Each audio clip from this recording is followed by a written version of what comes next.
Assalamualaikum warahmatullahi wabarakatuh. Alhamdulillahil waliyul ghaffar. Wassalatu wassalamu ala nuril anwar. Asyhadu an la ilaha illallah wa asyhadu anna Muhammadan abduhu wa rasuluh.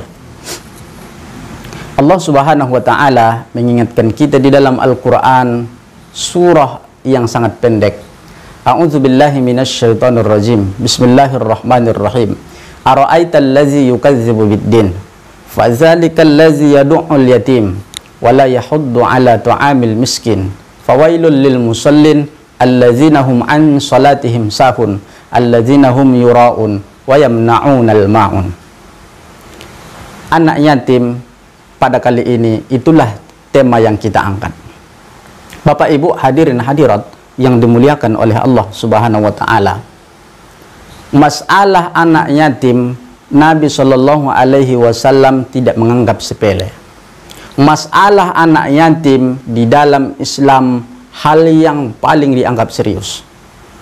Kalau ada orang yang melihat anak yatim hari ini di lingkungannya, di RT-nya, di RW-nya dengan sebelah mata, itu sudah menyalahi Nabi Shallallahu alaihi wasallam. Kenapa? Nabi Shallallahu alaihi wasallam bersabda, "Ana wa kafilul yatim kahataini fil jannah."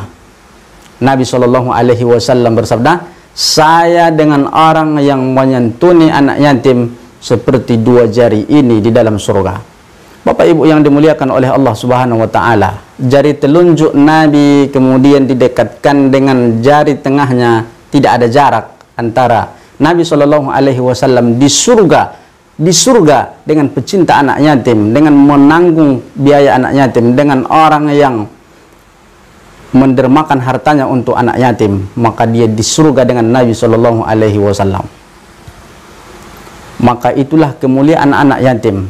Anak yatim, man mata abuhu wa huwa shagir, siapa yang meninggal ayahnya wa huwa shagir, ketika dia sedang kecil, maka dia disebut dengan yatim, berasal daripada kata-kata aitama, tulang rusuk paling belakang. Bapak Ibu coba ambil tangan, kemudian letak di belakang kita. Ada tulang rusuk kita yang paling besar di belakang, itu disebut dengan aitama. Kalaulah tulang rusuk itu tak ada, maka kita tak bisa duduk, kita tak bisa berbaring, kita tak bisa berdiri, karena itulah yang menopang kehidupan kita. Maka anak yatim ketika ayahnya meninggal, maka yang mencari nafkah mereka dianggap mereka lemah karena ayahnya sudah meninggal. Aitama. Bapak Ibu yang dimuliakan oleh Allah Subhanahu wa taala, maka hendaklah kita mencintai anak yatim.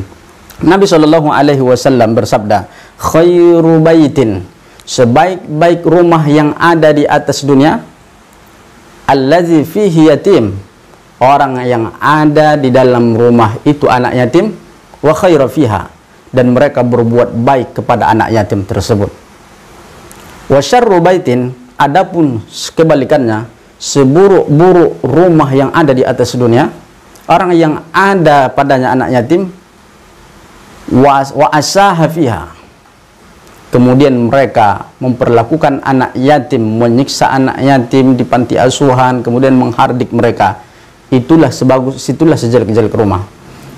Bapak Ibu yang dimuliakan oleh Allah Subhanahu wa taala, ketika berbicara anak yatim, Allah tak melihat bahwa rumah kita setingkat 5, Allah tak melihat mobil kita, tapi yang Allah lihat, walaupun rumah itu gubuk derita, tapi ada anak yatim di dalamnya, itulah rumah yang sangat luar biasa.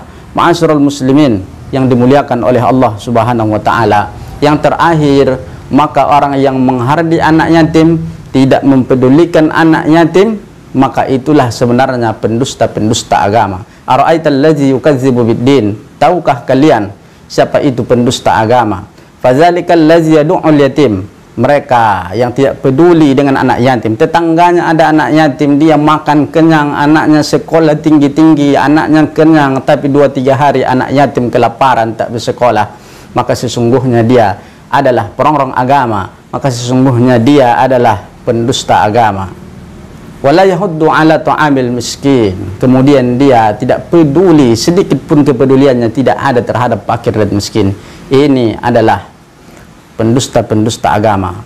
Maka kita harus peduli terhadap anak yatim, agar Allah Subhanahu wa taala menempatkan kita bersama Nabi di dalam surganya seperti dua jari yang tidak ada jaraknya, agar rumah kita menjadi rumah yang terbaik apabila kita menyantuni anak yatim, dan ketiga, agar kita tidak dicap sebagai orang pendusta agama.